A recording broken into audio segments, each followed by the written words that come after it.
Good morning, my name is Kirsty Dignam and I'm here to look at the weekly energies with today's Monday's Musings. I can't stop my feet from shifting beneath me.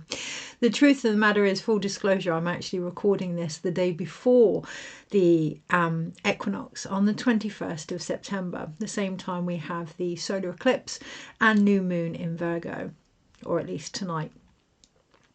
And it feels important to acknowledge that we can prepare for things before they happen. You know, we often get caught up in the world of insight and intuition, prediction, however you want to look at it, and forget the second half of that. We can be aware of something in advance and decide whether or not we want to prepare for that or how we want to prepare for that. And that's what restores balance.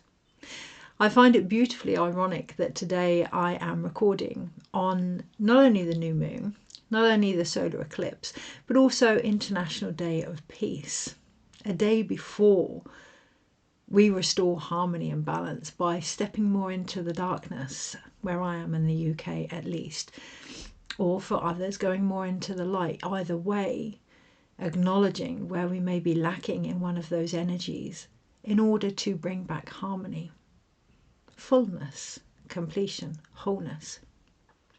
I've been messing around with the lights this morning, not knowing how to best position myself to get the most out of the light. And that also feels quite relevant this week, as we do start to receive more longer nights and prepare for winter, moving from obviously into autumn, but also preparing for winter. How can we best position ourselves to obtain as much light as possible? My husband last night dreamt that he had rickets, which obviously can be from a lack of light or a lack of vitamin D, a lack of connecting to the sunshine. And, you know, in the old days, centuries ago, when there was an eclipse, we would have believed the sun is our life force. We would have believed if that had gone out that we weren't potentially going to continue as a species. Now, the reason I share that is this morning there's been a lot coming in about adaptability, but not seeing it as a we must adapt to our circumstances, but perceiving it more as the next stage of our evolution. I'm really looking at what that means to us. So, you know, so often we evolve through stress. So often our body undergoes significant changes because of our environment. But the invitation this morning to, I guess, restore that harmony, to restore the story really within us, was to recognize that we can bring our environment into us and evolve there, that we can be the environment. There's a couple of decks that I've picked out today. One of them is the Druidcraft Tarot by Philip and Stephanie Cargom and illustrated by Will Worthington. And I felt really drawn to these because at first I wanted to work with the bog standard Rider-Waite deck that I'm used to, but I wanted more. I felt like I needed a deeper connection. And then I picked up a Vision Quest tarot, which is very indigenous, but that felt very familiar. And I picked up a Goddess tarot, and again, that felt not old, but known. What I really sensed this morning was a yearning to return to roots. Often we talk about how religions, beliefs, ceremonies, tribal ways of being have been lost throughout time because of the atrocious things that have happened. Europe itself, I find, on a larger scale, kind of pick from all different, myself included, a lot of my practices are based on Peruvian medicine. Thankfully, for myself, I found out that I am actually connected to, I have a Mexican lineage, so that now makes more sense to me. I can embody that more. And that's what I'm getting at. There feels like there's a need to embody more our roots from the countries that we find ourselves in, from their traditions, their stories, being aware of those that are playing out without our knowledge, within our actions as well, and where we have adapted rather than evolved because of them, but also acknowledging the roots of past lives. Now, I don't want to get too much into past lives because I recognise it's kind of a Marmite thing. It's either your thing or it isn't. And it's a personal understanding. For me, past lives are parallel. So past lives could be what we did yesterday. Past lives could be centuries ago, past lives can be what's actually occurring in the different potentials that are available in this present moment. However, what I'm getting at here is to root ourselves, or at least look at the life that we are rooting ourselves in, to ensure we are on an evolutionary track. There's going to be a lot of changes coming in physically, emotionally, spiritually, vibrationally for us all on a cellular level as we go into 2026. And what's really important is to ensure that that environment is ready. And by that, I mean our bodies, not by adapting to the circumstances, but recognizing our body is the environment through which any change can occur. To have peace with that. Yes, it's World Peace Day. I've just had a load of energy coming into the room. Yes, it's World Peace Day. How aligned are we with that first in ourselves? We all, or one would assume we all want peace throughout the world. Where are we at with that in our own environment, in our own circumstances? How can we shift those changes? So we are in the new moon. In Virgo, and it is the second one, and it is the archetype of the same year, and there is going to be a lot out there about eclipses and how they can have massive impacts, and yes, they can, but what are we prioritizing inside? How is it going to help us walk the path that we're walking? What are we making space for to allow a more darker energy to come in? And by darker, I mean a feminine energy to come in. What are we really sensing we need to embody more of this week as we start to appreciate the light? Too often we can take things for granted, right? Too often we can think, well, this hasn't happened, that hasn't happened, and we don't really appreciate what has. It's a conversation I was having with a couple of my friends the other day. Why can't we appreciate what we have done? Why can't we appreciate how far we have come? Well, for me personally, a bit of a poem there, for me personally, it's a lack of compassion on my part. And that's something that I'm working with. So really looking in this week to what may be prohibiting balance and therefore peace within you. Are you receiving what you need? Are you giving what you're capable of? What is standing in the way of that? As I say, for me personally, it's a lack of compassion for myself, which I'm working on. I'm undergoing compassionate training, and I'm reading up on it, and I'm having compassion with the compassion that I lack. So being aware of what it is you now need to not adapt, but evolve in order to, well, evolve in order to grow.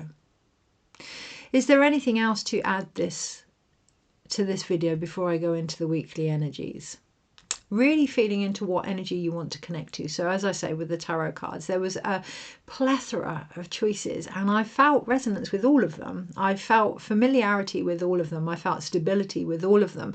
However, for me to really move forward, not only with this reading, but with my own light and shadow and growth and balance, it felt important for me to connect to the more druid-like energy, which is connected to the roots of the earth that I find myself in. And that's important as well.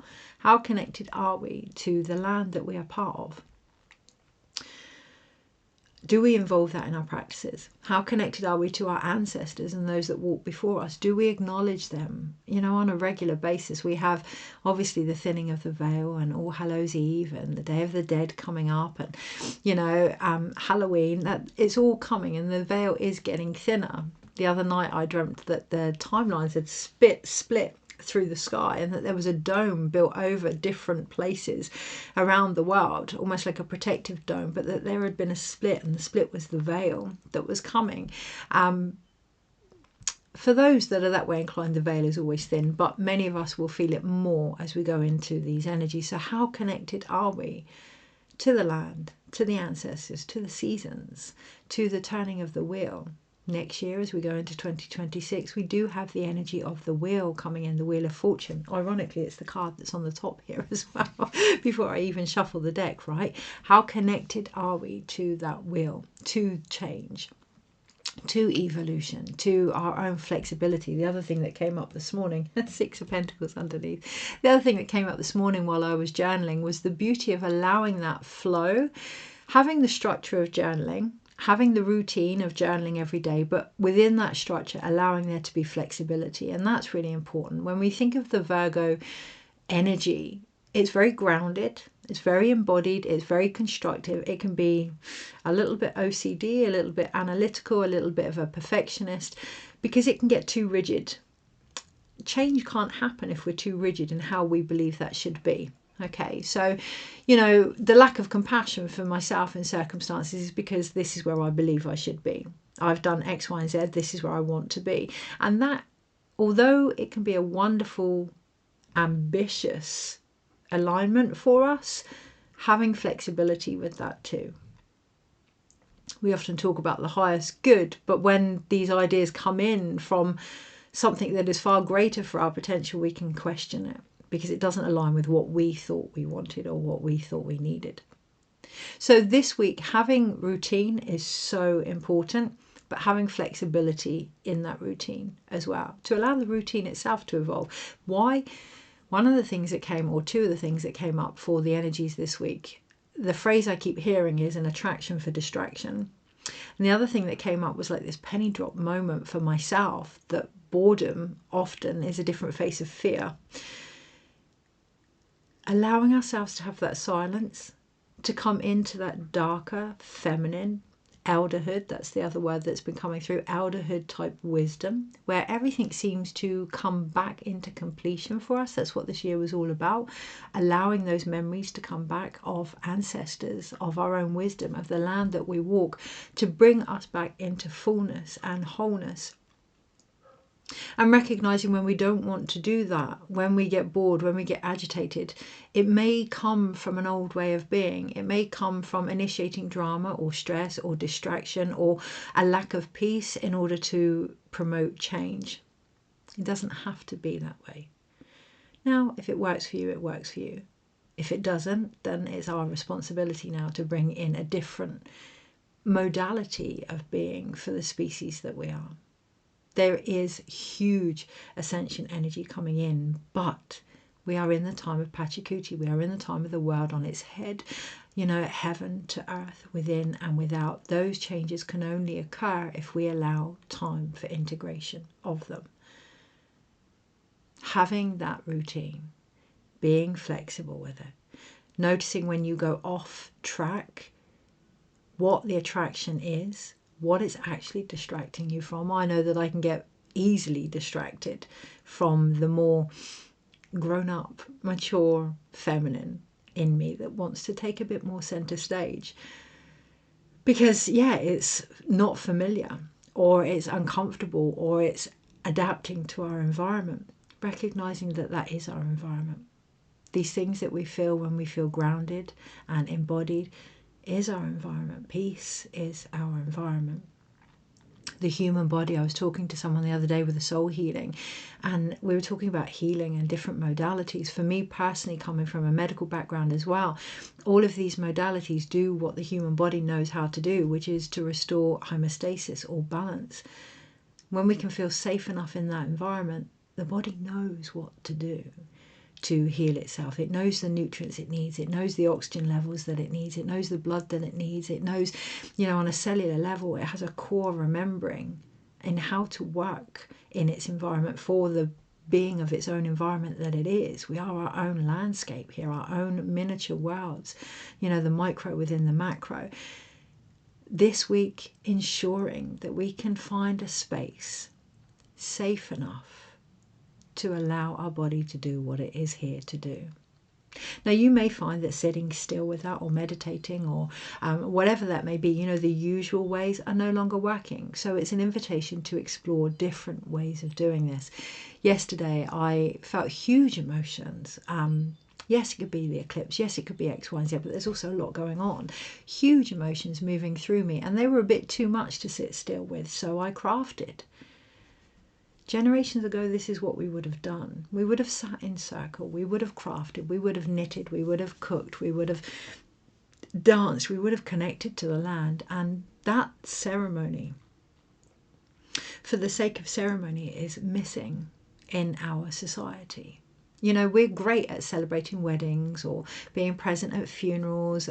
We're getting better at noticing change and really making a ritual of acknowledging that.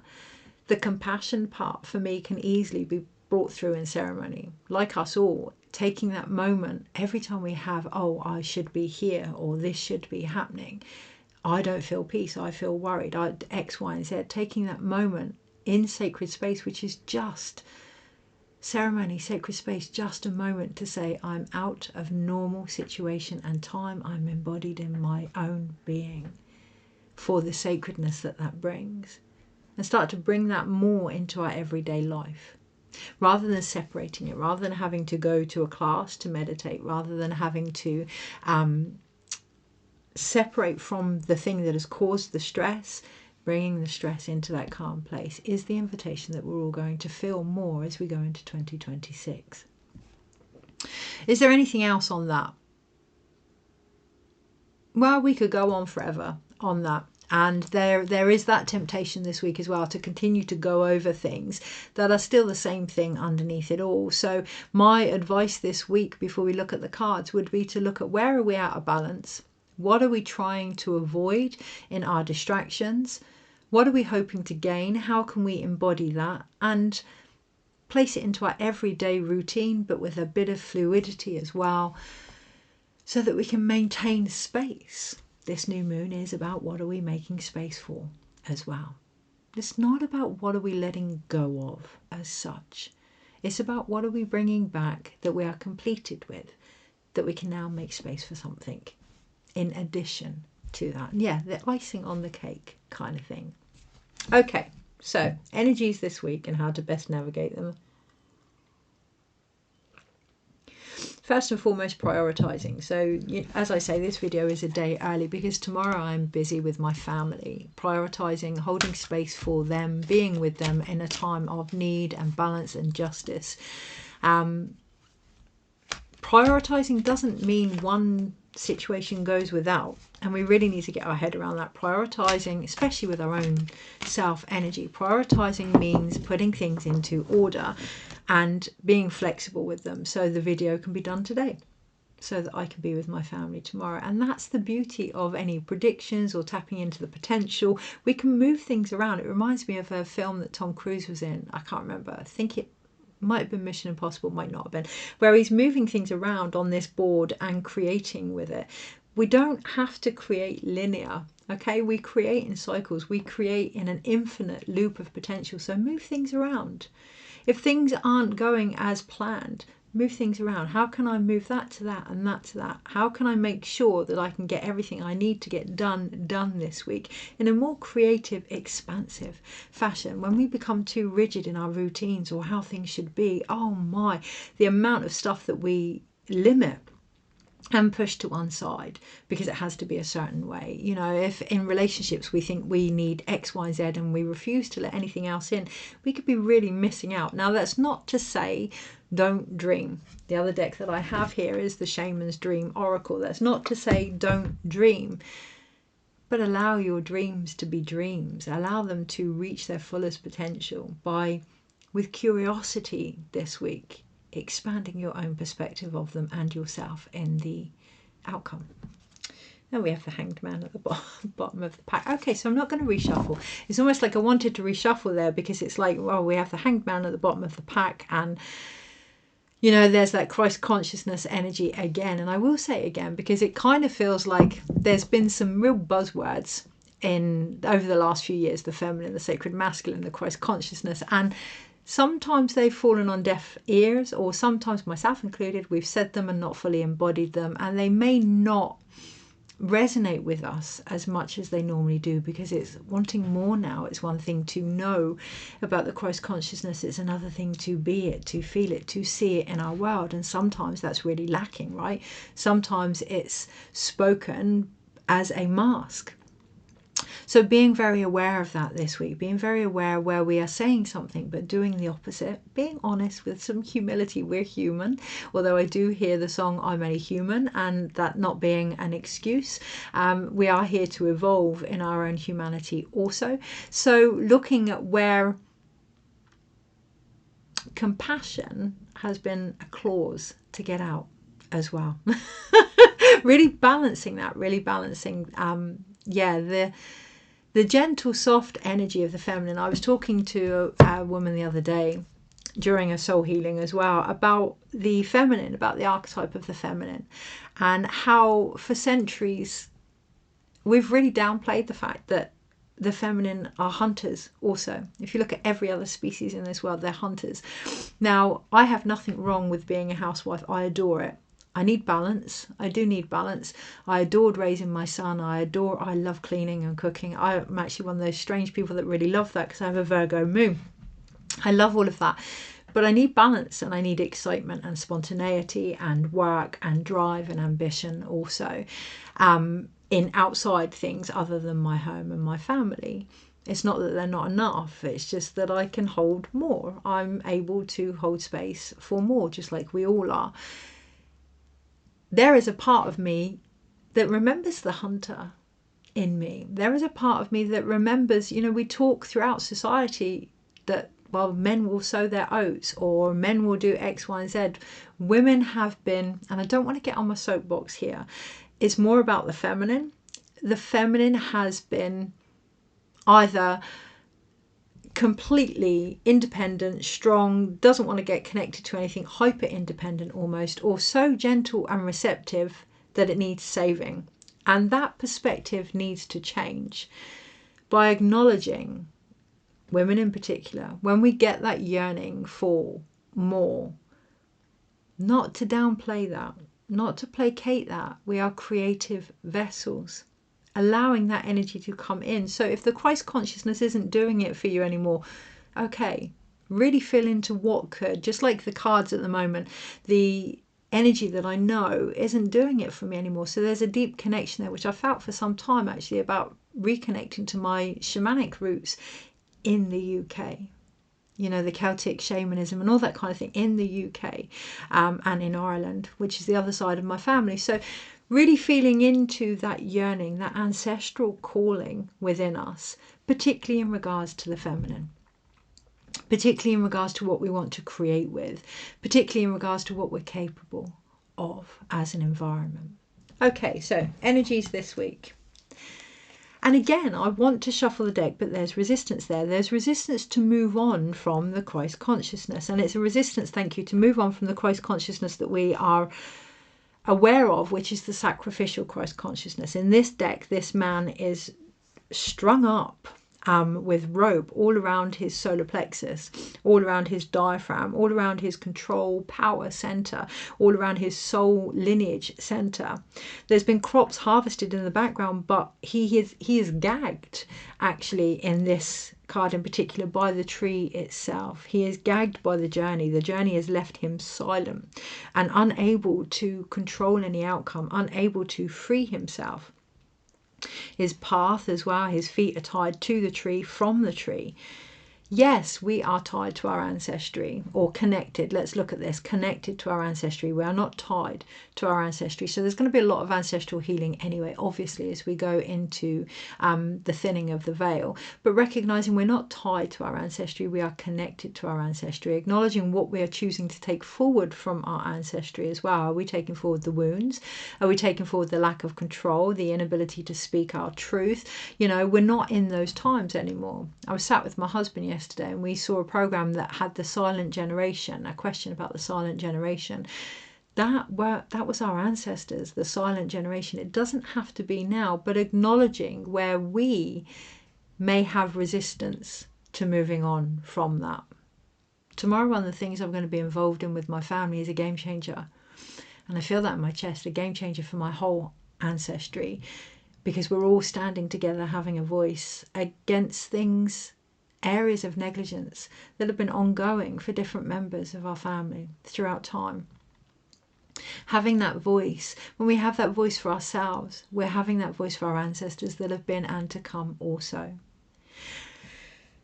Again, I want to move forward from the card, and it doesn't feel, the apples on this tree aren't ripe. It's not time yet. So we may, the blackberries are, and there's been a harvest, but we may want to move on. It may not quite be time yet as well. So just feeling into that and ensuring that we have whatever we need in order to see things differently. That's the thing with the Hanged Man. Now, I need to be cautious here because in these cards, the characters are naked. So obviously the Hanged Man is naked. But what happens when we're upside down? We see things differently. What happens when we're in this time of Pachacuti, which is to be upside down, when the world is turned upside down? We see things differently. We start to see more from our third eye. We start to see more from our intuitive vision. We are then given the chance what we want to do with that. We are then given the option, with what we want to do with that. So the card underneath is the Two of Cups. I'm going to shuffle them. I'm going to make the choice to shuffle them. And that's the thing, isn't it, with the Two of Cups? We are half of the equation. What are we going to do with the energy that we're being given? We can be aware where there's resistance. Are we going to feel into it? Look at all the many reasons that there's resistance. Are we going to complete it and move through the resistance? I can hear viva resistance. Okay, so the Fool. Yes, marvellous. Underneath, when we move through that resistance, we have the opportunity of a new journey here. And you can almost see that the Fool has in his hands mistletoe from the harvest. He has mistletoe there. And what do we do when it's mistletoe? Well, obviously it's the time of winter and the solstice. So remembering that these solar eclipses, all of this eclipse season will come into clarity more February time. But also we need to get through the winter solstice. Yeah, we need to get through that darkest moment for the light to return. Being aware of that this week, when things get heavy, knowing that once we get through it, the lightness will return, but that we need to get through that. We have mistletoe. Mistletoe we kiss underneath. Mistletoe we connect to the element of love.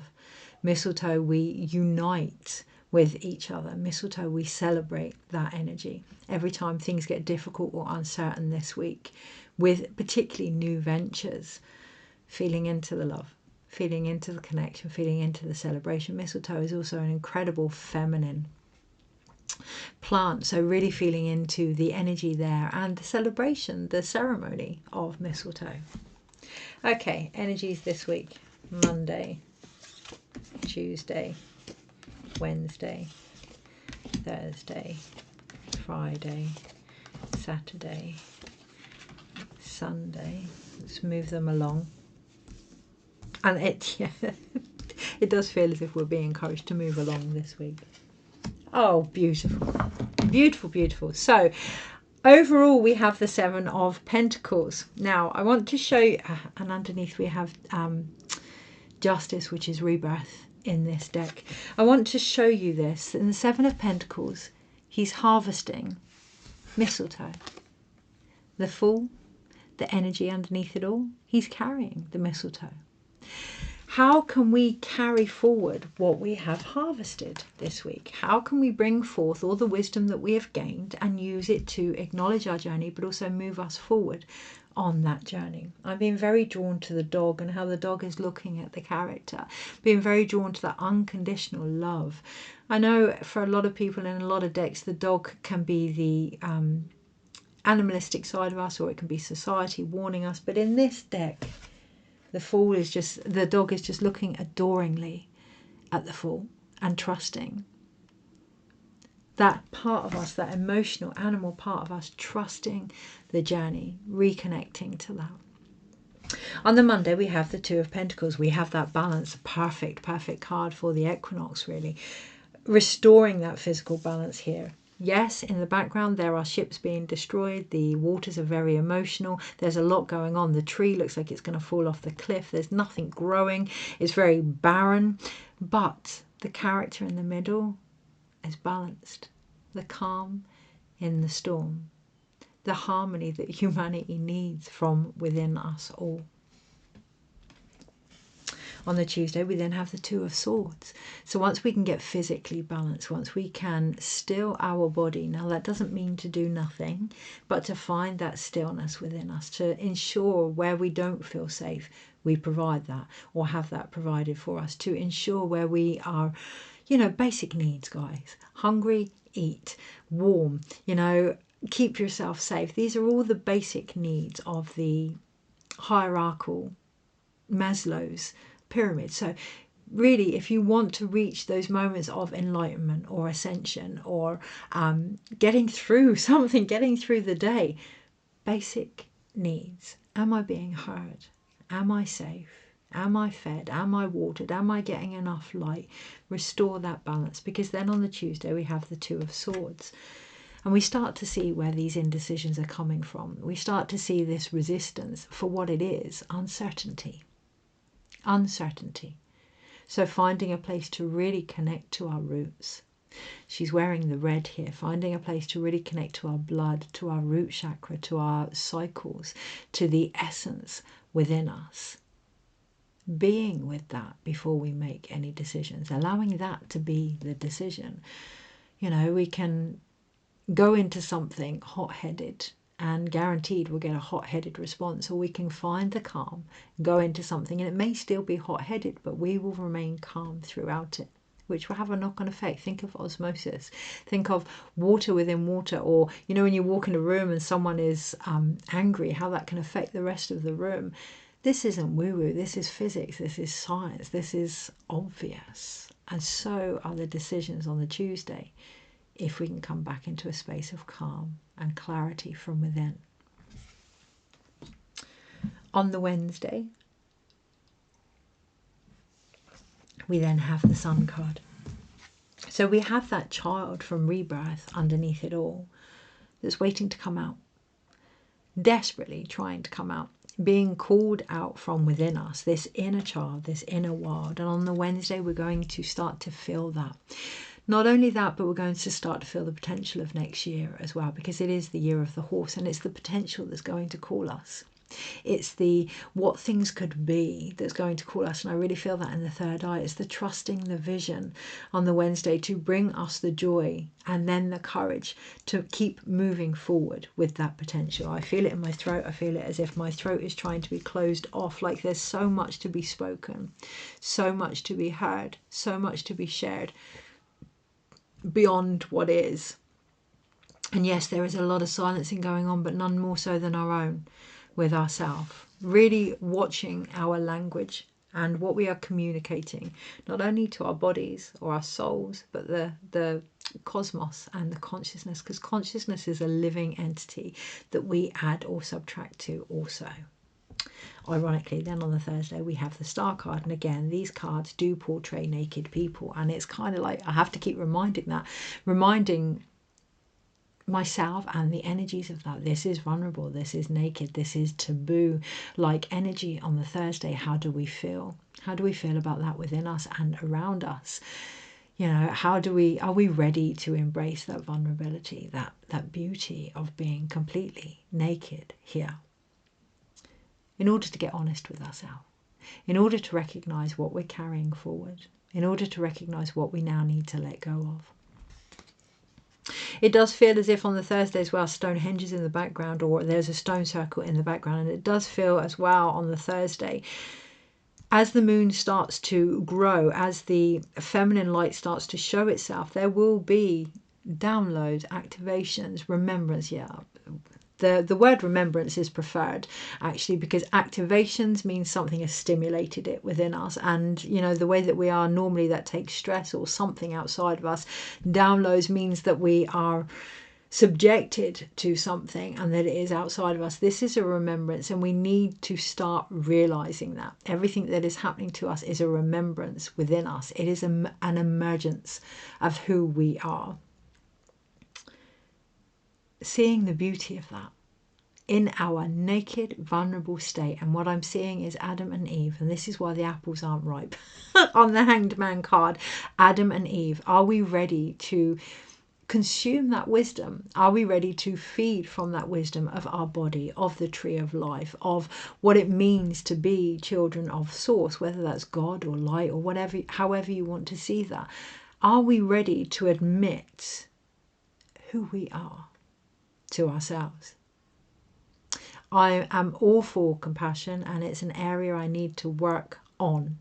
However, recognizing what compassion may mean to us. So empathy, yes, we can resonate with what someone's feeling. Sympathy, yes, we've been in the same situations, we can totally understand. Compassion, I see that, but I also see the potential. So really, really, really feeling into that, and feeling into the times when that may feel as if it's a bit much as well. On the Friday, we then have the Lovers card. And again, these characters are naked. There's a lot of nakedness this week, a lot of physical touch and sensations and interactions. We're Virgo, it's all physical. The Lovers, watched over by the feminine, the deer in the background, these choices, these unions, these ways of being, these connections to the land, to each other, to our dreams, to sexuality, to soulmates, to wishes, to visions. How connected are we to that in our choices? How connected are we to our potential in our choices? Going back to that rigidity of routine and expectation, are we willing to flow with that? Are we willing to give and take with the universe? Are we willing to conceive with the cosmos? Are we willing to create? And in order to create, receive and share for the greatest good? Or is it all our direction? Is it all our way of being? This is Adam and Eve, right? This, the Lovers, Eden. This is all about choices here, based on the wisdom that we've grown, based on what we've harvested. It does feel as if it won't be until about springtime that they start to come into fruition, or at least allowing that type of energy to come in. The new love, the new job, the new way of seeing things, the new perspective we have of ourselves, allowing that freshness to come into a situation before we decide. So again, on the Tuesday, allowing the calm. On the Friday, allowing more of a youthful way of being before we make any choices here. On the Saturday, we then have the Chariot. Really positive week for change. On the Saturday, we have the Chariot. Whilst our actions help us to initiate what it is we need to connect to, it is the feminine that moves us forward on the Saturday. In every other deck, the Chariot is a masculine figure. In this one, it's a feminine figure. And that feels, more than anything, the whole deciding factor behind the cards that I've picked without me even realizing. The very thing that I'm trying to connect to is this more balanced, resilient, courageous, forthright, hunter type, know what I want or know what we want energy of the feminine, and allowing that to drive us forward. The light and the dark of that. You know, both aspects of that, and combining it in a way that really embodies it's not even a new, it's an ancient, primordial, prehistoric version of the feminine within us all, allowing that to guide us forward. I'm being shown the guttural roars of women when they're in labour, that energy, really connecting to that energy. Obviously ensuring that you feel safe enough to do that. Obviously taking time to have balance with that. You don't want it to get to the point where things have been so restricted that it's a angry guttural roar, although maybe that will work for you. Having it be your normal reaction rather than a triggered one. Allowing that energy in just a little bit more into your everyday life, because it's a balanced energy of the masculine and the feminine also. On the Sunday, we have the Three of Wands, and actually I'm looking at the clock by now with the Three of Wands because it's a positive week, but it's full on.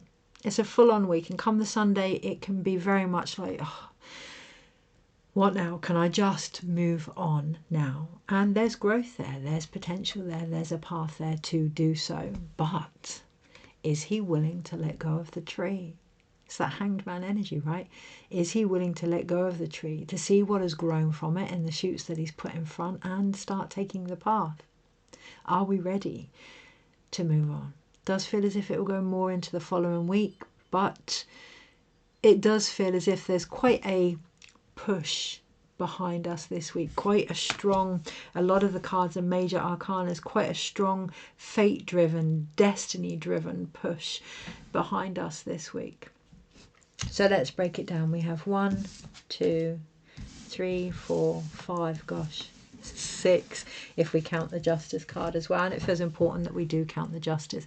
It feels important that we do keep in our mind, that's what we're trying to achieve. Harmony, peace, equality, justice, whatever it is we're trying to achieve, keep that in our mind. Allow that to call us out. Allow that to call out the inner child. Allow that to call out, and I feel that in my shoulder. It's a lot of people are holding back because of that.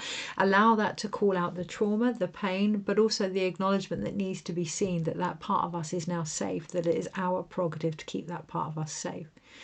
I started the video just now, and there were a family outside arguing over whose turn it was to have the children, and the children were screaming and very, very upset about it all. Being mindful of our actions and the impact that that's actually having on for all of us, on one level, wounded inner child here, because it's calling us out now to take responsibility for those actions. It's calling us out now. Why does this matter? Because the inner child is going to be an energy that really comes forward next year in the Sun card. That light, that innocence, that freshness, that peace, that joy, that beauty, that soul. Very rarely do we see the inner child as the soul. Very rarely do we see the inner child as a beneficial energy. Let's face it, there's always something to fix or something to heal. But the inner child, or the inner world, when healed, is a primordial source of energy, of love, of unconditional love. So allowing that to come forward does mean we're going to hear of all the times that it hasn't. Remember, underneath it all, the aim is to provide a safe, harmonious environment of justice in order to provide a rebirthing situation for us all. So, major arcanas, we have 6. The harmony will come from destiny. The choices will come from fate. And we can believe that we have some kind of control over it if we so wish. And we do in our reactions, but there comes a point when things need to change. And that's this week. So we have the Fool, we have the Sun card, we have the Star, the Lovers, the Chariot, and Rebirth underneath it all. Again, going over the fact that there is a new path opening up, but that it takes the inner child to direct that. It takes the emotional wisdom of the animal within us to do that. It takes being able to hold space for the raw, naked, vulnerable vision that we've always known to be able to do that. It takes us to unite with the decisions that we're going to be faced with. And it takes some courage and conviction this week to trust those guttural callings within us to move us forward, because we assume that they're just ours, and actually they're the very earth beneath us. We assume that these things that we want are just for us, but actually they're all part of a divine plan. So the more flexible we can be with that and move in unexpected ways, and dare I say it, try to enjoy the process this week, the more expansive potential there's going to be, because it isn't just about us. Okay, we then have the 2 Pentacle cards, 1 Sword card, and 1 Wand card. Really watching our energy on a physical level, and when I say that, I mean attention span. Trying to rush through things, trying to get things done, trying to find all the answers, trying to know exactly what to do could be our undoing this week. Trusting, going back to trusting the fates. There are more major arcanas this week than there are minor arcanas, and some people may struggle with that. Some people may struggle with, it's going to take as long as it takes. When we do that, when we give that permission to ourselves, to each other, to the world, things start to unfold naturally in far better ways than we could have imagined. But we must trust the process. Ultimately, what we're not trusting is our ability to be in the process. So how can we provide that belief, that safety, that encouragement? Well, we have 2 Pentacle cards, 7 of Pentacles and the 2 of Pentacles. Every time we wobble, every time we're not certain, 7 of Pentacles. Look at what we've harvested. Look at where we've been before. Look at what we've done. Look at what we're capable of from a place of love. Mistletoe, the feminine. Yeah, mistletoe, celebrating the unions that we've had, the paths that we have walked, really looking at the wisdom that we've gained as a result. Yes, there is a lot going on, and yes, it can be hard to keep restoring that balance. So look at the times when you have. Look at the times or the people around you that have, the people you're connected to that have, the earth that you're on that has. You know, look at the examples that can help you remember. It's not about activations or downloads, but that can help you remember who you are from within.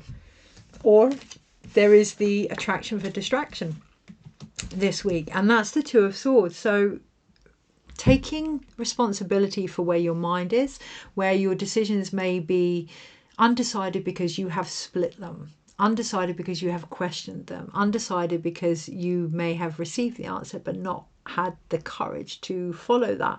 There's no judgment there. This is about rebirth. It's not the judgment card. I just realized I kept calling it justice, but it isn't. It's the judgment card. The judgment card this week isn't about judgment per se. It's about being honest and restoring that balance and harmony by recognizing where you may not have held court for yourself, witnessed yourself with the clarity that you need. We often water ourselves down. This happened because of X, Y, Z, and it's not to say that it didn't, but okay, underneath it all, what are you trying to achieve? We can be aware of everything. It's one thing to know where we've been and what we've gained. That should help move us forward, not stop us. On the Tuesday, really observing our mindset, but overall this week, really observing our mindset. Where are we in two minds, quite literally, and what impact does that have on our body? You know, what impact does that have when we start to not like that part, so we push it to one side, or that part? What impact is that actually having on the trust that we need in ourselves to keep moving forward? We then have one wand card. So the swords and the wands are really balanced. We don't actually have any cup cards, but we do have the star card this week. So we have those two cups that have been gifted to us. We have these emotions that have been gifted to us, these visions that have been gifted to us, this psyche that has been gifted to us, this blood, this life force that has been gifted to us. We don't actually have any cups on a minor level. It isn't about the individual this week. It is about the collective and how well we can allow that to move us forward. We have one wand card, the Three of Wands. We can focus on the things that are comfortable. We can focus on the things that have grown, that provide stability, and constantly gaze out to a path that will never be walked. Or we can look at what we have grown from that and use that to start taking the steps forward.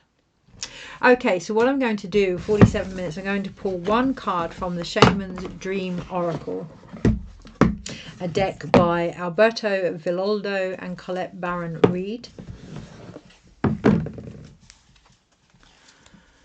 Actually, what I want to do is just read out what's on the back. The dream world has long captivated the human psyche as a way to understand the deeper layers of our lives. The mythical landscapes and spirit beings that we encounter in this sacred realm shape and create our experiences in the waking world. We are all sacred dreamers, dreaming the world into being. What will you dream? What will we dream? Okay. This week, really important. What will we dream? One card. I have no idea what this card means. We have the Sky Bridge and possibility for union, which I really felt that anyway. But this card is called the Galactic Mushroom, the Divine Matrix. A very, very odd looking imagery. I don't know if you can see that. Very, very odd looking imagery. So what do I see here? Well, I see a circle, I see a pumpkin, I see splits in the circle, necessary splits in the circle, necessary splits in our mind, I guess, necessary to allow space for necessary ideas to come through. There is a character rising within it, a human rising within it, almost being born from the journey itself, from the fungi, from the humour, from the position that it finds itself in, which is smack bam in the center of it all. These things can either make or break us, right? We can either feel totally chaotic, caught up in the middle, or we can become the calm in the storm. And from that space there is, and that's when I see an older like woman emerging from what looks like a volcano. So it looks like it's the earth energy here that's helping all of this to emerge around us. And what do mushrooms do? You know, they connect to the trees, don't they? They connect to the ground. They send what they need down through the ground and have that response back. So this week, really grounding into the body, but really talking to the earth, really asking her for what you need, really asking her for support, really allowing yourself to be held back into the embrace of the mother. When we talk about Adam and Eve, one of the greatest undoings of our own vision has been the story of Adam and Eve and being kicked from Eden, which is, you know, obviously the great mother, because we connected to the feminine, because we connected to the wisdom of the feminine, because we were tempted by the serpent, you know, the physical embodiment that we have here on this earth, the ability to shed our own stories, because we were tempted by that. We were tempted, yes, by evolution itself, because we were wanting to grow. We were evicted from a place of beauty. Really feeling into that, really feeling the impact that that's had on our connection with the earth as well. Not only the earth that we see, but the earth that we're creating. And allowing that to help us rise now. It's not through fire. This rise isn't coming through fire. It's coming through air. It's coming through smoke. It's coming through a release of old mindsets, of old beliefs, of old ways of being, in particular in relation to the crone, in particular in relation to the feminine and the matriarchal energy. It's number 24, so there are choices there based on our own wisdom that can restore harmony. We have the high priestess, we have the emperor. There's the balance there between the feminine and the masculine, but the feminine is more intuitive and the masculine is more action driven now. There's a defined difference between them, but when they come together, and that can be in your relationships, in your jobs, and the situations you find yourself in, but when these energies come together, these different energies come together, we have the lovers. We have that union, we have that wisdom and the emergence and the choices that come from that. So let's see what this card actually says, and then I'm going to finish the reading. 24. It's a very trippy card. It's quite uncomfortable to look at sometimes, actually. It's very strange. The divine matrix, the intricate complexity of life. You may have been thinking and acting like you were the only one in the dream creating your life. It's going back to that, you know, it not just being about us. The galactic mushroom arrives as a playful yet potent reminder that you need to get with your higher power. The universal laws are not for your benefit only. The law of attraction does not exist just to serve up your desired outcome. Knee-jerker, right? We, you know, the secret, the law of manifestation, what we want we can have. The matrix of consciousness, called Source or God's Spirit and many other names, is intricately woven into life. There is so much complexity that the human mind cannot comprehend all the moving parts. It's impossible to see beyond what you already know, just as the head of a mushroom is clearly visible above the soil, but not the living biome below. The thread-like mycelium of fungi form vast, intricate networks underground, connecting different life forms with one another in a kind of internet of the plant kingdom. Imagine the divine matrix serving the same way, connecting the individual consciousness with that of the divine. The galactic mushroom reminds you that your dreams and desires are heard. This is a call for faith and trust. Whatever intention you hold consistently with hope and faith first manifests in the unseen realms. Whether or not you can see it working on your behalf, eventually you see the evidence play out in the serendipitous events that work in your favour, seemingly outside of law of cause and effect. Your most beautiful results are being birthed right now, not just for you, but for the highest good of them all. And I think if we can just keep that in mind this week, any patience that we require can come a lot easier. Any compassion that we may need, we may be able to receive with a bit more grace. And I'm going to leave it there. I was going to pull another card, but actually I'm going to leave it there because I'm going to trust this video, trust the process, and trust those that watch it get what they need. See you next week. Have the most incredible equinox wherever you are, and may it bring harmony and balance and direction from that place of truth. Take care. See you soon.